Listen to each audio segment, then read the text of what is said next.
O setor de jogos eletrônicos, os games, tem sido objeto de muitas discussões jurídicas, especialmente na esfera tributária.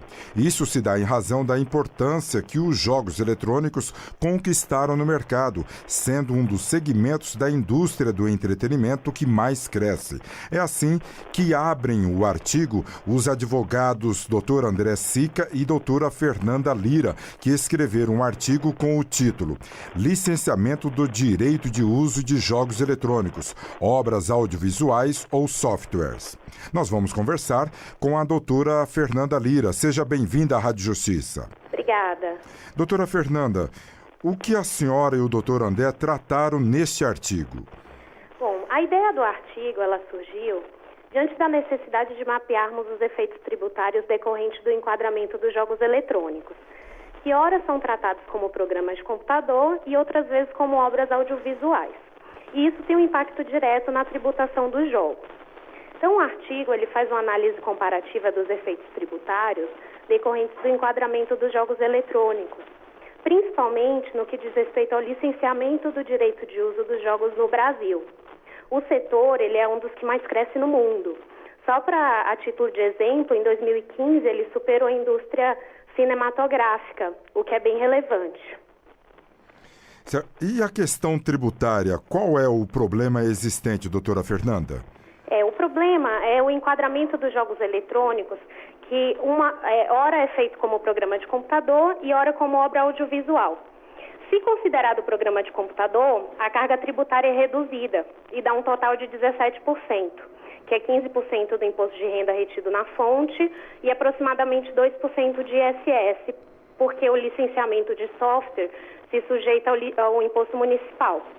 Já se for obra audiovisual, os jogos, as remessas ao exterior se sujeitarão ao imposto de renda, a alíquota de 25%. O uso, a fruição ou exploração do direito sobre tais obras se enquadra no conceito legal de royalties, então sujeito a CID com alíquota de 10%, e ainda pode ser cobrada com DECINE, que é a alíquota de 11%. Isso dá uma carga tributária total de 46%. Então o impacto é bem relevante. Então, os jogos eletrônicos, os países que dominam esta área são os Estados Unidos e o Japão. O problema no Brasil para poder avançar é falta de regulamentação, o que é? Falta de incentivo, de investimento e de regulamentação também. Então, prevalece a importação à produção local ainda, infelizmente. Porque os autores é que não têm incentivo para a produção desses jogos? Exato. Então, a carga tributária ela fica muito alta, então a produção local ela fica prejudicada por conta disso. E o que tem a ver a Lei dos Direitos Autorais, doutora Fernanda Lira? Na verdade, a Lei dos Direitos Autorais é a que regulamenta a obra audiovisual, né? Então, o que é a obra audiovisual? É a criação do espírito que resulta da fixação de imagens e que tem como finalidade criar a ideia de movimento. Então, só que o problema de enquadrar os jogos eletrônicos como obra audiovisual cai no princípio da inalterabilidade das obras. Essas obras, elas geralmente não podem ser alteradas ou editadas. E isso ocorre com frequência com os games. Os games são aqueles jogos em que as pessoas jogam em casa com um monitor de televisão, aqueles que enchem estádios, é isso que estamos falando? Atualmente tem vários formatos, né? Os games, eles podem ser jogados no console, nos computadores, mas atualmente eles já são jogados online e também via mobile, que são celulares e tablets. E, além de serem jogados por jogadores amadores, atualmente eles também são jogados por atletas profissionais remunerados, no contexto dos chamados e-sports, que são os esportes eletrônicos. E porque movimenta bilhões e bilhões, né? Exatamente. No mundo... Em 2015 o setor movimentou 91,5 bilhões e superou a indústria cinematográfica. Passou o cinema, é isso? Passou o cinema, exatamente. E que é uma indústria riquíssima, que nem todo mundo né? conhece, né? Mas é bem relevante. E o cinema é uma indústria riquíssima, sobretudo nos Estados Unidos. Exatamente. Esse dado ele foi apontado no relatório da Ancine, que foi uma análise do impacto regulatório número 1 de 2016. Foi produzido pela Agência Nacional do Cinema. Tem algo sendo discutido no Congresso Nacional sobre isto aqui no Brasil? Tem alguns projetos, mas ainda em início, né? E o problema precisa ser votado, sancionado, mas daí vem a questão da carga tributária em cima disto. O problema todo é a indefinição do tratamento que devemos dar aos jogos eletrônicos.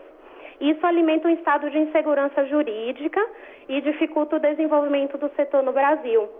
Então, o processo de regulamentação ele tem que sofrer um diálogo interdisciplinar, inclusive por debate sobre as múltiplas incidências tributárias.